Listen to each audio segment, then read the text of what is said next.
Magandang araw po sa inyong lahat mga kababayan at welcome back dito po sa PNR at ito nga mga kababayan.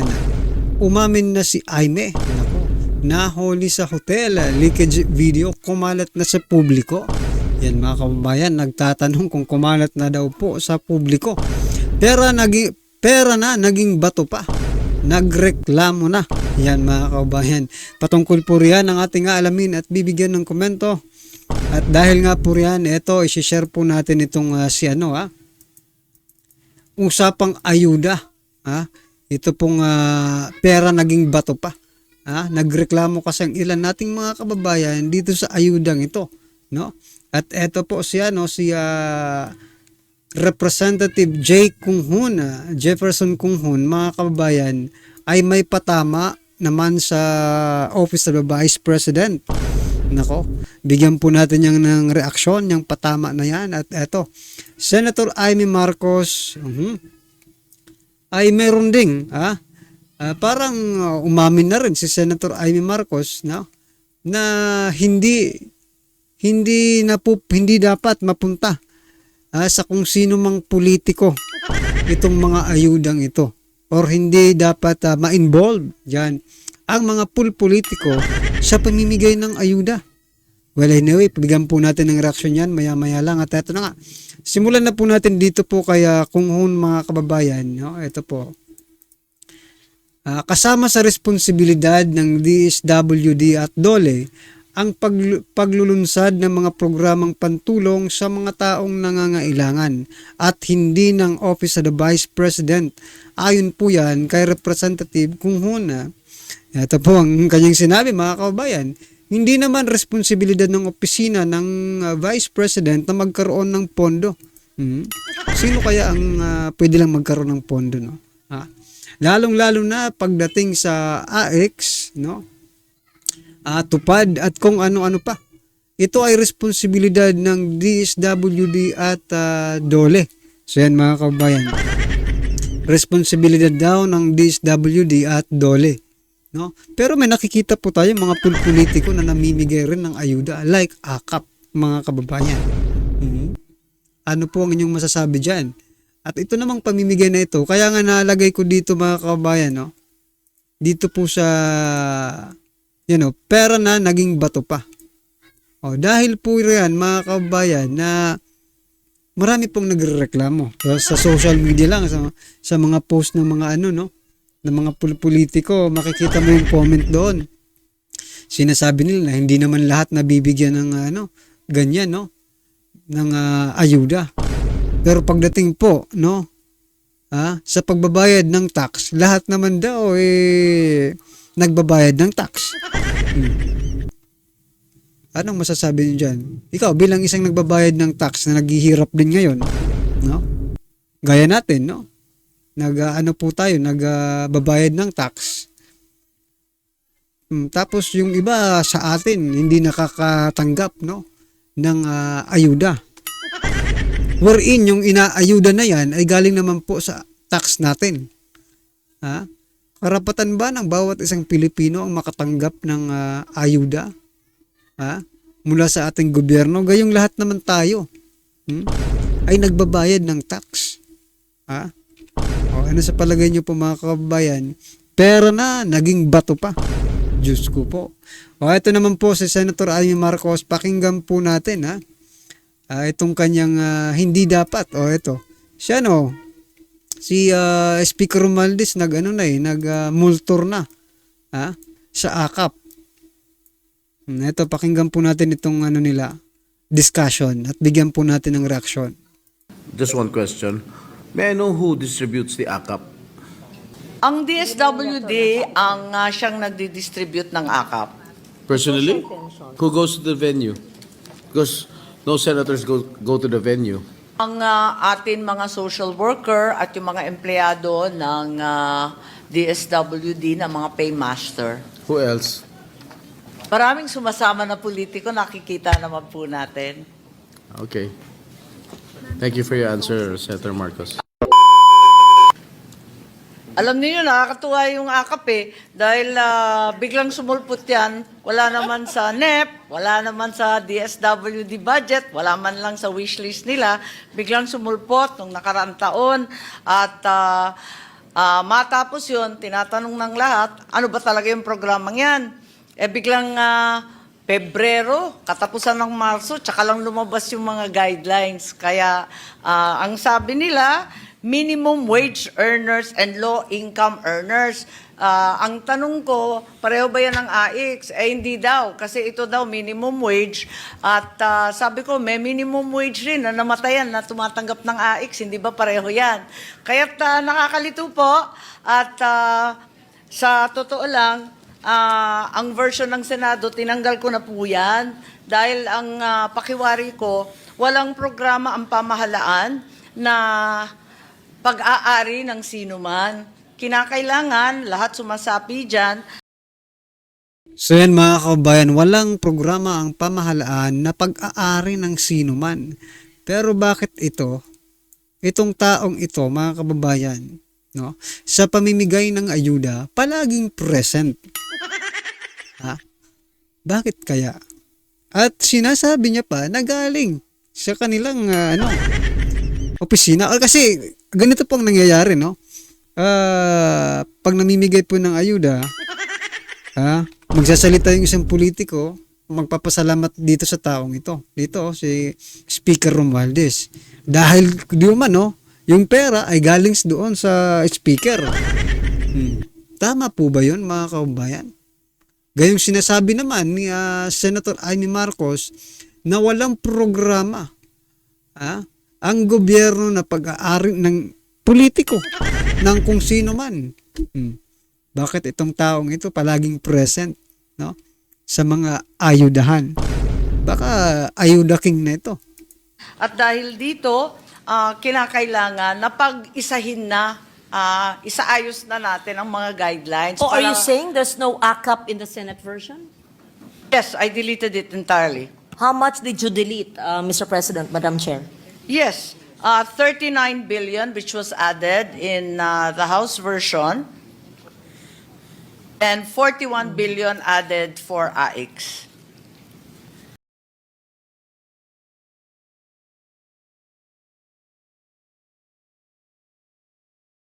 So yan mga kababayan, dinilit na pala itong AKAP na ito dyan sa Senate version. Pero bakit hanggang ngayon? Meron pa rin po mga kababayan, no? Anong nangyari? Marami na po sa ating mga kababayan ang nagre-reklamo patungkol po dyan. And we're saying Patungkol po dyan sa pinipili lang, no? Yung makakatanggap. that the 39 billion in the Senate version was reduced, and where did you put the 39 billion ACAP? Back to I AIX? leave it to the wisdom of the leadership, and I hope that during the BICAM this can be discussed. My recommendation is, while we recognize the necessity of immediate relief by direct financial assistance, it's imperative that we focus also on social protection initiatives such as those mentioned by yourself, the SLP, Kalahi Seeds, which foster long-term development and self-reliance rather than creating a new ayuda nation. Ayaw natin nun, ano? Kaya eto nga, pinopropose ko na sana dagdagan yung iba na developmental at sa kabila nun, ipagkaisa na ang AIX at AKAP para hindi na nagkakaroon ng selusan, ng turuan, ng kalabuan. Okay. So yan mga kababayan, silusan, kalabuan. Yan nga po, kasi iba-iba. Sa AX, iba po yung kanilang binibigay, yung amount. Dito naman po sa AKAP, iba rin po yung binibigay na amount, di ba? Wherein, in fact, tayo naman lahat na nagbabayad dyan. Lahat tayo magbabayad ng tax na ibabayad din dyan kasi inutang yan eh. Di ba? Kaya talaga yung iba magre-reklamo mga kababayan. Yung iba nga, wala na nga sa AX, wala pa sa AKAP. Yan po ang nirereklamo ng kadalasan ng iba, no? Nating mga kababayan. Kasi naman mga kababayan, yung tagalista, ito nagte-trending ito sa Facebook. 'di ba? Marami pong gumagawa ng mga content creators and they are sinasadula nila kung ano po yung nangyayari, no? They are portraying the scene wherein yung tagalista may pinipili lang, may pinipili lang na ilista doon, kaya nagkakagulo, nagkakaroon tuloy ng silusan, gaya nga po ng sabi ni ni Senator Amy Marcos. So yan mga kababayan, ano po ang inyong reaksyon dyan? Kayo po ba ganun din ang nararamdaman? Comment nyo na lang po sa baba para malaman po ng ating mga kababayan, okay? At ito na nga mga kababayan, panoorin po natin at bigyan ng reaksyon. Nabunyag na, timbog sa CCTV leakage, no? Video ang sabuatan na Trillanes Garma Saldi Tamba Tuwadcom. Eto mga kababayan, panoorin po natin. Doon na hindi gumalang sa matanda at sa dating Pangulo, si dating Senador Antonio Trillanes. Sa halip na inasarpe, no? Pinrubog pa nga dating Pangulo. Saka Wala. paraan ng pagtatanong niya. Wala ka na, sabi niya. Oo.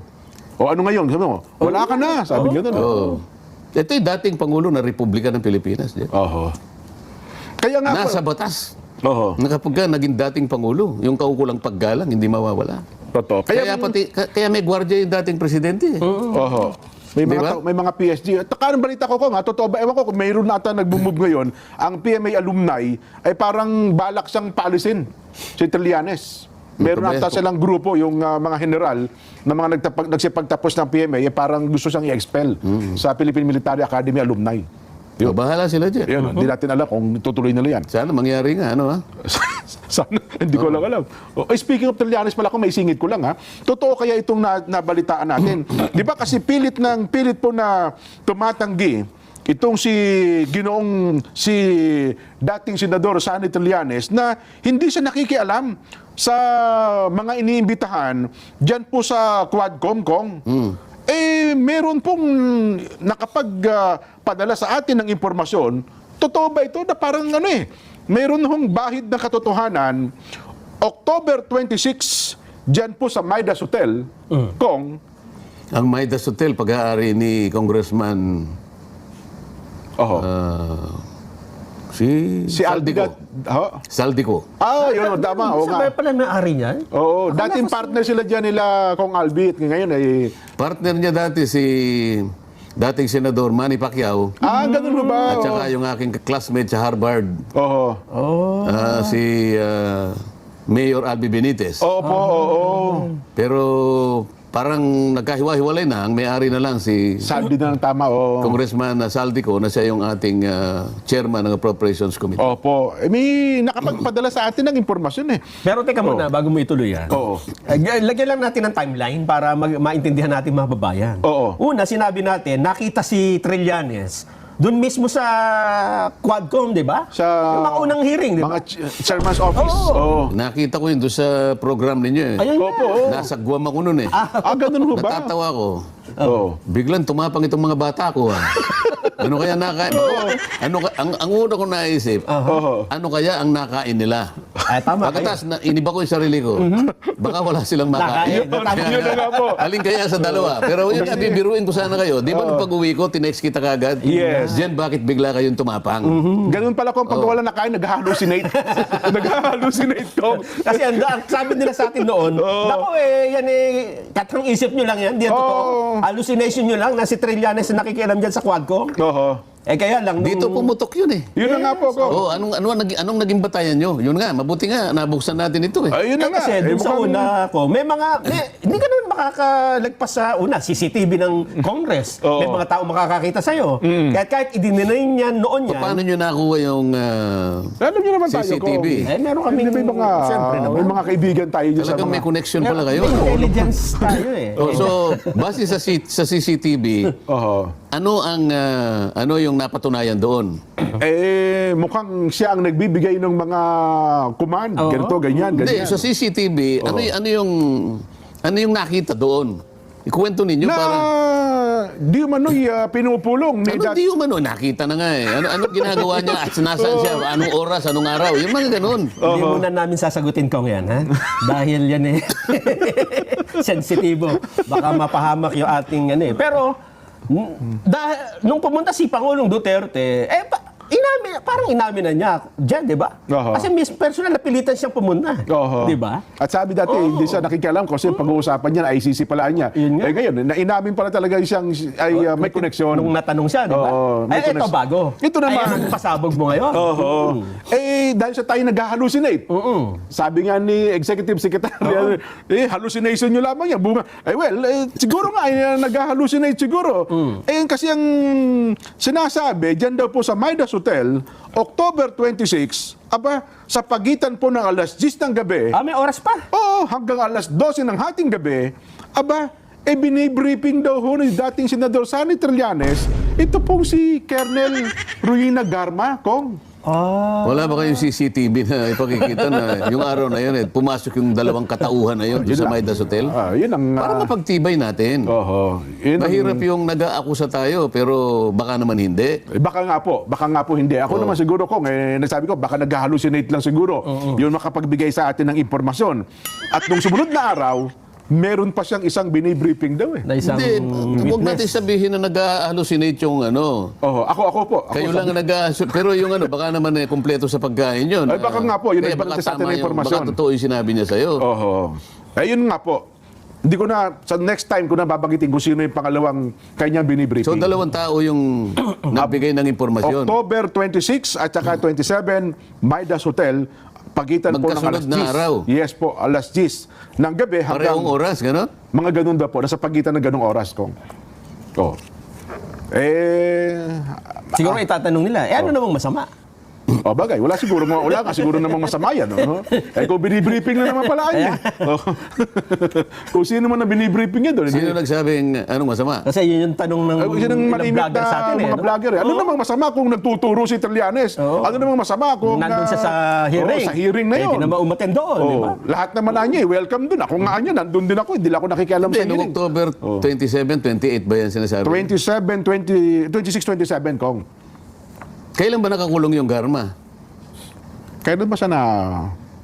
Pakicheck nga sa avatar. Kasi kung nakakulong siya, ibig sabihin, pinayagan siya ng leadership ng House of Representatives. May problema yon, di ba? Oo nga, no, kasi nakakontempt Tingnan niyo doon sa- muna kung anong araw na nakakulong, nakontempt siya eh. Oo. Kasama yung isang pulis na nakontempt. Opo. Matagal yung araw na yon kasi meron silang rekomendasyon na hindi 10 days, kung hindi kanya hanggang sa matapos yung pagdinig. Kaya alam ko, baka sakop ng araw na nakakulong siya at kung totoo na at kung merong nag-confirm na mapunta siya ron, Oo. so pinayagan siya. Paano siya mangyayari yun? Nasa mula- pag-iingat ka Oo nga, no? ng House of Representatives pagkatapos kinausap ka ng dating senador. Mula sa Quezon City, napunta ng Pasay. Kasi ang Midas ay nasa Pasay, Kong, Oo. Di ba? Ay, napakabigat ng implikasyon yan. Oo. So yan mga kabayan, ano po ang inyong opinion, reaksyon patungkol po sa video ito, i-comment lang po sa baba para at least alam po natin mga kabayan ang inyong opinion. Maraming salamat po.